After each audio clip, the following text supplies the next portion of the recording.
Ladies and gentlemen, I'm with Mr. James McAvoy.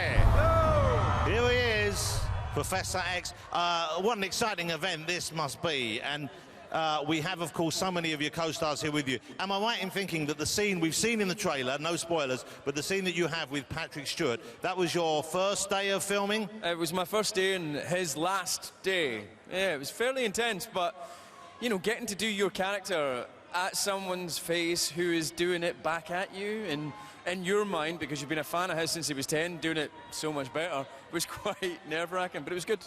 You and Michael, I think, and you're going to blush now, are considered two of the finest screen actors of your generation. Wow. You're working here with two of the finest screen and stage actors of the previous generation. Did you feel you had to up your game? Was there any element of competition?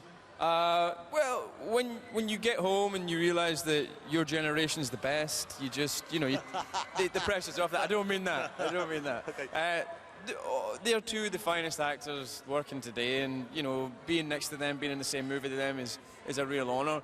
You do feel like you need to up your game, but you kind of feel like that every time you step into an X-Men movie, because we've got these fans, these people who take it so seriously, they get so passionate about. They've been feeling that way about it since the 60s, and, you know, you just, when you've got that kind of support, you do feel privileged, but you feel it incumbent upon you to do it right. So the pressure's on always.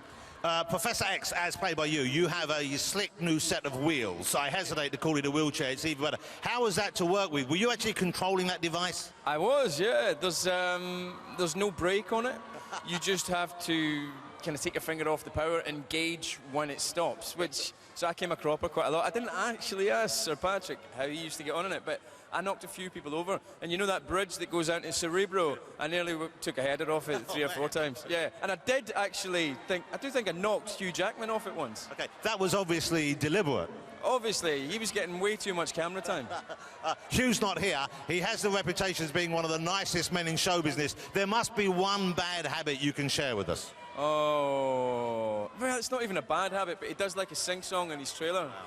So we were all running about having a game of BB Wars one day, and from his trailer I could just hear him saying, "He's like the son I might have known," and it was the most surreal kind of Hollywoody movie experience I've ever had. I still want to see Wolverine doing the show tunes.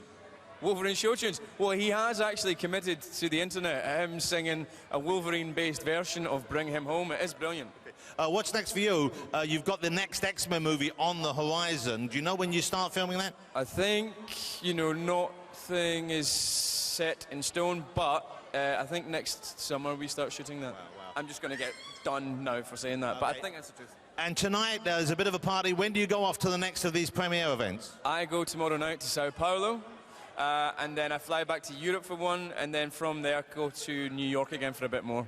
One final question. I know a lot of the fans loved in First Class the relationship between you and Mr. Fassbender, Charles and Eric. There was an intimate moment or two there. Yeah. There was a connection. Do we finally get to see them kiss?